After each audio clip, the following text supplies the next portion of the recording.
Here are places where the modern world ends, where phone signals fade, and the whispers of something ancient take their place. One of those places is Akachi Forest, a living memory in the heart of Umudioka village. Not long ago, something happened there, something that changed everything. In that village lived a quiet boy named Emeka, 14 years old, different from the others. While his friends chased games and noise, Emeka wandered into the forest alone, listening. He said the forest spoke to him, not in words but in feelings carried by the wind and water. His mother, Adewora, worried each time he left at dawn, but she knew her son had always been touched by mystery. When Emeka was 5, he went missing for 3 days. He was found beside the river, surrounded by fireflies shining in daylight. Since then, the forest had never let him go. As he grew, so did his gift. He knew which leaves could heal, where water ran beneath dry earth, when the rains would come. People began to listen. Some called him blessed. Others whispered that he was strange. Then came the men with machines. A line of trucks rumbled into Umudioka, dust rising like smoke. They were loggers, sent by Mr. Okafor, a man once from the village, now wealthy and polished from his years in Lagos. He promised progress, roads, schools, clinics. All he wanted was the right to harvest Akachi Forest. The people cheered. They saw a better life. But Emeka stood apart trembling. The forest was crying inside him, warning of something buried beneath the trees.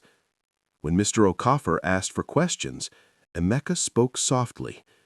"You cannot cut those trees. They are not just wood. If you do, something terrible will awaken." The crowd fell silent. Chief Eze, the village head, smiled kindly. "Emeka," he said, "we respect tradition, but the world is moving forward."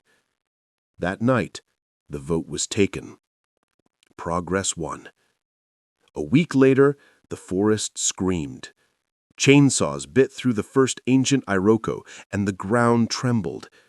Far away, in his mother's hut, Emeka collapsed, eyes glowing faint green. The workers shouted of shadows moving through the trees. Cold air swept the site. A foul smell of rot spread. Emeka awoke, whispering, "The seal is broken." Before his mother could stop him, he ran toward the forest. "If I don't go, everyone will die." At the heart of Akachi stood 7 great trees in a perfect ring. Now one lay fallen. From the gap seeped darkness, alive, moving, hungry. The spirits surrounded Emeka and spoke without words. To restore the seal, someone must take the fallen tree's place. Someone living. Emeka did not hesitate. He stepped into the circle, placed his hands on the broken stump, and whispered, "Protect them." Light burst through the forest. Roots coiled around his feet. His skin hardened like bark. Branches spread from his arms. He gasped once. Not from fear, but peace. The darkness shrieked and sank beneath the earth. The wind stilled. When the villagers arrived, the forest was calm again. The loggers fled. Mr. Okafor tore up the contract. Only Adewora felt a pull deeper inside. She followed it until she found a new tree. Young, strong, warm to the touch. In its bark, faint lines shaped her son's face. "Emeka," she whispered. The leaves rustled gently. A voice stirred in her mind. "I'm here, Mama. The forest is safe now."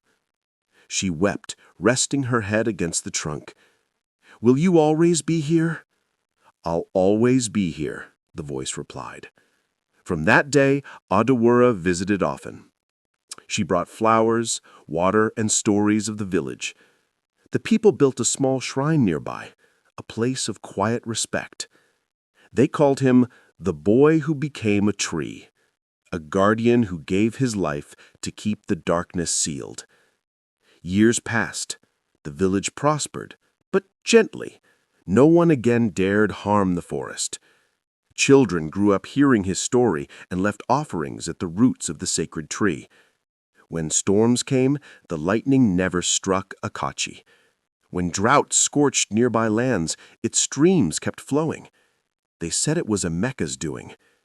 And sometimes, at sunset, a warm wind moves through the leaves, and if you listen carefully, you can hear a voice like a child's laughter.